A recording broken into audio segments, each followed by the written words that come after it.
18வது கேள்வியை பார்ப்போம். கேள்வியை வாசிக்கிறேன். இலத்திரன் சோடி கேத்திர கணித வடிவம் முக்கோண இருவும்பாக இருக்கக்கூடியது இது. இப்போ கேள்வி வந்து வடிவா பாருங்க, முக்கோண இருவும்பு. ரைட், முக்கோண இரு கூம்பு. ரைட், முக்கோண இருவும்பாக இருக்கக்கூடியதுவாம். முதல்ல எப்படி வடிவங்கிறன்னு பார்ப்போம். ஃபார் எக்ஸாம்பிள், இப்போ முதலாவது என்ன வந்திருக்கு? IF4 IF5 வந்திருக்கு. சரியா, ஏ பார்ட் வந்து IF5 வந்திருக்கு. வடிவா பாருங்க, எப்படி வடிவங்கிறண்டா முதலாவது மைய அணுவை நாங்கள் என்ன செய்யணும்? கண்டுபிடிக்கணும்.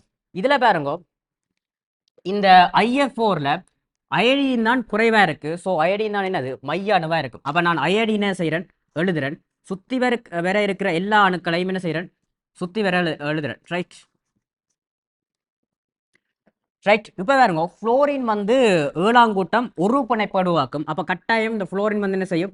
ஒரு பிணைப்பை உருவாக்கும். வடிவா பாருங்க, அயடின் வந்து 7வது கூட்டம். அயடின் வந்து என்னது? 7வது கூட்டம். அப்போ 7 இலத்திரன் இருக்கும். அயடின் வந்து 7வது கூட்டம்ன்றதால 7 இலத்திரன் இருக்கும்.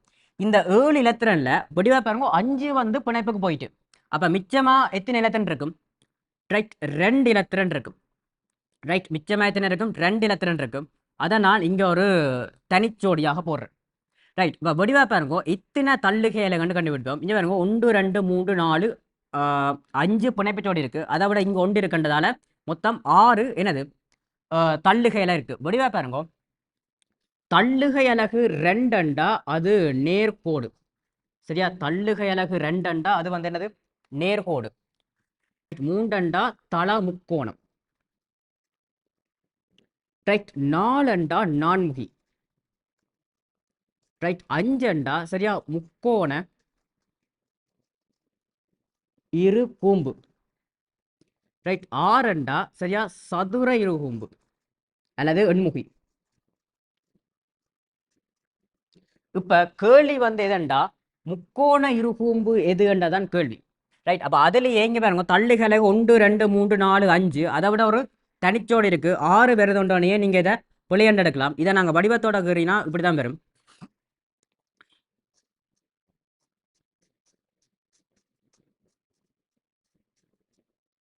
ரைட், இது வந்து ஒரு 6 தள்ளுகையில கண்டதால சதுர இருவும்பாக இருக்கும்.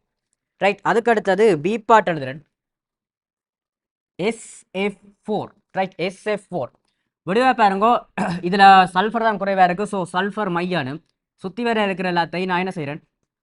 இப்படி எழுதுறேன். ரைட், ஃப்ளோரின் விடுவா பாருங்க, ஃப்ளோரின் வந்து என்ன செய்யும்? ஒரு பிணைப்பு உருவாக்கும். சரியா, ஃப்ளோரின் வந்து ஒரு பிணைப்பு உருவாக்கும். சல்ஃபர் வந்து 6வது கூட்டம். எனவே 6 இலத்திரன் இருக்கும். ஆனா அந்த 6 இலத்திரன்ல 4 இலத்திரன் பிணைப்புக்கு போயிட்டேன்டா மிச்சம் 2 இலத்திரன். அந்த 2 இலத்திரனை நான் தனிச்சோடியா போடுறேன்.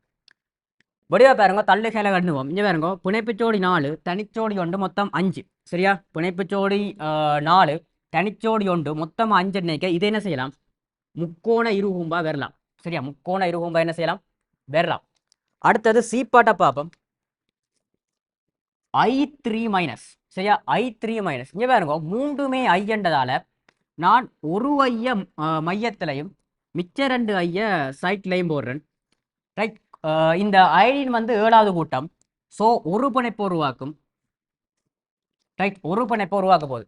இப்போ பாருங்க, மைய அணுண்ட தனிச்சோடியும் தெரிஞ்சாதான் நாங்கள் என்ன வடிவம் அல்லது என்ன இலத்திரன் சோடி கேத்திரன் வந்து கண்டுபிடிக்கலாம். வடிவா பாருங்க, அயடின் வந்து 7வது கூட்டம். ஸோ 7 இலத்திரனை வச்சிருக்கும். பட் எங்களுக்கு தெரியும் 2 பிணைப்பு ஜோடிக்கு போயிட்டு, அப்போ மிச்சமாயத்தினே இருக்கும் இலத்திரன். சாரி, மற்ற மையனோ போடல. வெயிட், வடிவா பாருங்க, இங்க மைனஸ் இருக்கு.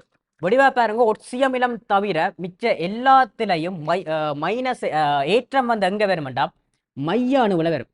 சரியா, ஒட்சியமிலம் தவிர மிச்ச எல்லாத்திலையும் மைனஸ் ஏற்றம் வந்து எங்க வரும்டா இந்த மைய அணுவில் வரும். வடிவா பாருங்க, குளோரின் வந்து 7வது கூட்டம். ரைட், இதுல மைனஸ் வருதுண்டா இலத்திரனை கூட்டணுமா இலத்திரனை கழிக்கணுமா? இலத்திரனை கூட்டணுமே, மைனஸ் அல்ல. அப்போ ஒரு இலத்திரனை கூட்டினா மொத்தம் 8 இலத்திரன் இருக்கு. இப்போ சரியா, இப்போ எத்தனை இலத்திரன் இருக்கு? 8 இலத்திரன் இருக்கு. இப்போ 8 இலத்திரன்ல உங்களுக்கு தெரியும் 2 வந்து பிணைப்புக்கு போயிட்டு, அப்போ மிச்சமா எத்தனை இலத்திரன் இருக்கும்? 6 இலத்திரன் இருக்கும். 6 இலத்திரன்டா இத்தனை சோடி இருக்கும். சரியா, எத்தனை தனிச்சோடி இருக்கும்? ரைட், 3 தனிச்சோடி இருக்கும். ரைட், 1 2 3. வடிவா பாருங்க, இப்போ தள்ளுகையில பார்ப்போம். பிணைப்புச்சோடி 2 சரியா, தனிச்சோடி 3, ஆகவே மொத்தம் 5. ஸோ முக்கோண இருபும்பா என்ன செய்யலாம், வரலாம். ஸோ சியும் வரும்.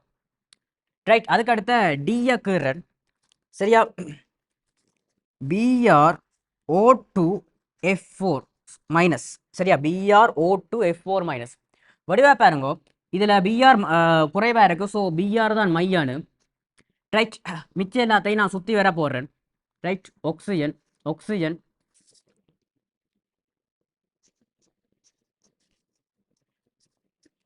ரைட், வடிவா பாருங்க, மிச்சம் எல்லா அணுக்களையும் என்ன செய்கிறேன், சுற்றி வர போடுறேன்.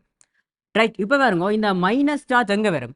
ரைட், ஒட்சியம் எல்லாம் தவிர மிச்சம் எல்லாத்துலேயும் மைனஸ் சார்ஜ் மைய அணுவில் வரும்னு சொன்னான். ஸோ மைய அணுவில் பிஆர் மைனஸ் சார்ஜ் வரும். வடிவா பாருங்க, இந்த ஃப்ளோரின் வந்து 7வது கூட்டம். ஸோ ஒரு பிணைப்பு உருவாக்கும், 1 1 1 1. ரைட், ஆக்சிஜன் வந்து 2 பிணைப்பு உருவாக்கும் சரியா, 2 2 2 2. ரைட், இப்போ பாருங்க இது இப்படி வருமானு பார்ப்போம். வடிவா பாருங்க, புரோமின் வந்து 7வது கூட்டம். பட் எங்களுக்கு தெரியும் மைனஸ் சார்ஜ் வந்ததால ஒரு இலத்திரனை கூட்டோடும். ஆகவே மொத்தம் 8 இலத்திரன் இருக்கு. இங்கே பாருங்க, இத்தனை பிணைப்புக்கு போயிட்டேன்னு பார்ப்போம். ஃப்ளோரினால 4 போகும், ஆக்சிஜனால இங்கே பாருங்க 2 பிணைப்புனால 2 இலத்திரன் எடுக்கணும். ஸோ மொத்தம் ஆக்சிஜனாலே 4, ஃப்ளோரினாலே 4, மொத்தம் 8. ஆகவே இங்கே என்னது, தனிச்சோடு இல்லை. இப்போ தள்ளுகையில பார்ப்போம். வடிவா பாருங்க, 1 2 3 4 5 6. இங்கே பாருங்க பிணைப்பு டபுள் பொண்டை நாங்கள் 2 தள்ளுகையில எடுக்கிறேன் சரியா, ஒரு தள்ளுகையில தான் எடுப்போம். அப்போ அதாவது சிக்மா பிணைப்பை மட்டும்தான் என்ன செய்வோம், தள்ளுகையிலாக எடுப்போம். ரைட், ஸோ இங்கே பாருங்க 1 2 3 4 5 6. ரைட், அப்போ 6ன்றதால இது என்ன வருமெண்டா, ரைட், சதுர இருவும்பாக வரும். ஸோ டி வந்து வராது. இப்போ வடிவா பாருங்க, ஏ வந்து வராது, அதுவும் சதுர இருவும்பு. டி வராது, அதுவும் சதுர இருவும்பு. பியும் சியும் தான் விட. ஸோ பியும் சியும் விடையன்றதால ரைட் 18வது கேள்விக்கு 2வது விட வரும். ஓகே,